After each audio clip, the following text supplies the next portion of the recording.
Welcome back to Marketing Champions here on Daily Ad Brief. I'm Howard Walpuff, your host. We're talking about marketing experts from around the country doing great things for their clients. Today, we're talking to Mike Bonheim from Barnburner Creative in Ridgefield, Connecticut.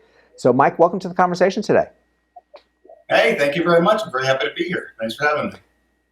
Thank you for being here. So you have some really great experiences in marketing in general, but over the course of the pandemic, you've really had some great experiences in making sure the events and activity for your clients was still happening. So why don't you tell us how you really got started and how this last 18 months has really gone for you and your company? How I got started is a long and convoluted story that I'll try to make short and less convoluted.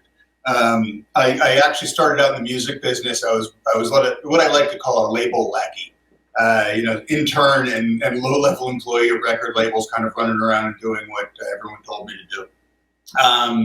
That kind of happened around the time that, if you remember, the whole Napster situation and the music business falling to pieces, and especially the record business falling to pieces at that time. And so I decided to get out of that and move into a different section of the music business. And I was actually a concert booking agent for a number of years for classic jazz and blues acts, B.B. King, Four Tops, Temptations, Roberta Flack. And so I was booking live concerts. Being a booking agent is a transactional business, it's a sales business, really. And I didn't feel like I was able to explore my creative chops, which is really where my love lie.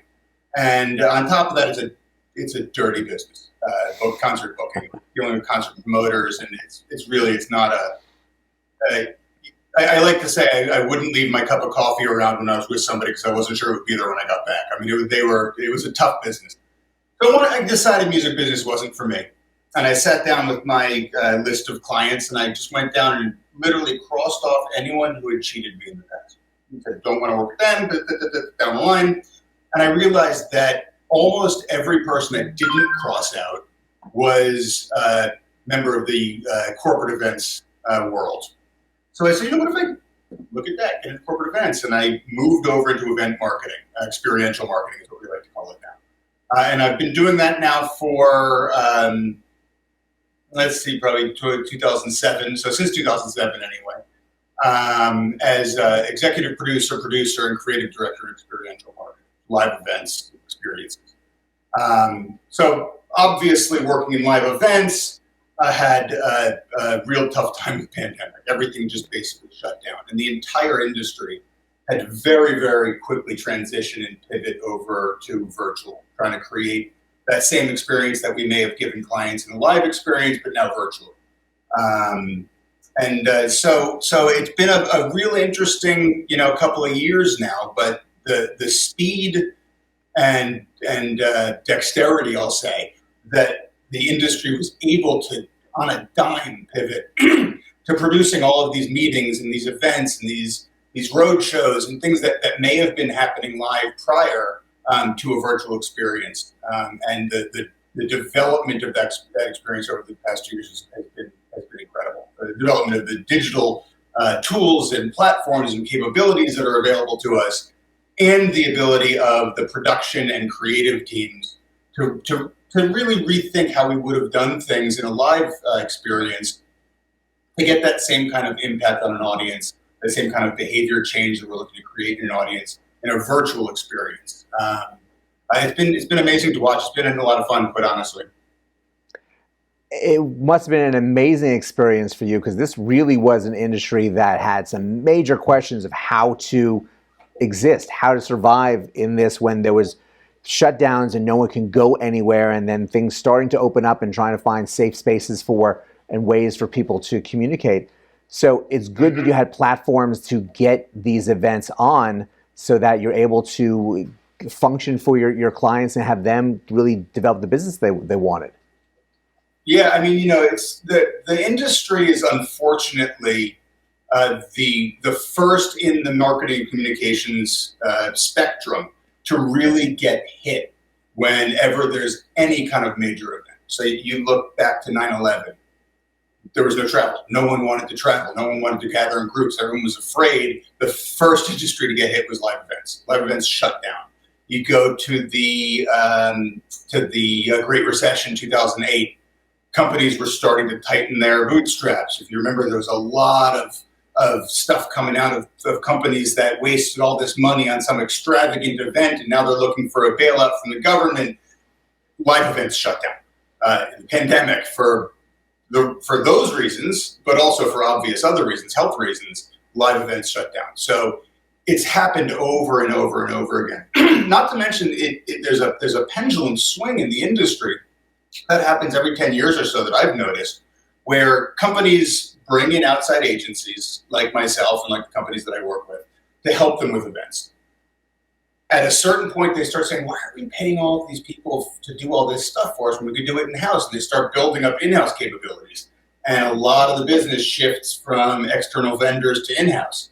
And at a certain point, they say, why are we carrying all of this overhead and this load for this events department? We can just outsource it, and the pendulum swings back again. So the industry as a whole is very fickle. And every time that happens, there's a conversation in the industry of, are we still relevant? Is live events something that can live through the digital transformation that the entire world is going through now? Everything's going digital. Why are they going to be flying people together when they could be doing it virtually and not have to pay for flights, not have to take time away from the office and all this stuff?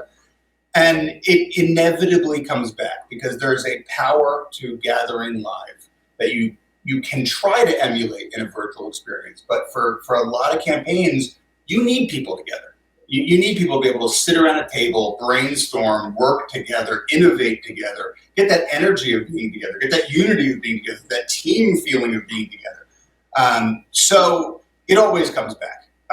But every time there's something that affects everyone, it really hits our industry hard. But it is starting to come back already for the pandemic. People are gathering live. People are eager to gather live. And there's a lot of considerations we have to take into account now that we didn't before. Obviously, distancing, checking vaccination cards, making sure everyone's masked. The industry is taking it extremely seriously to make sure that people can gather live, to make sure people can gather live safely. And as we move forward, knock on wood, we'll be able to get more people vaccinated, more people safe, and we'll be able to get together again without having to worry about all those details.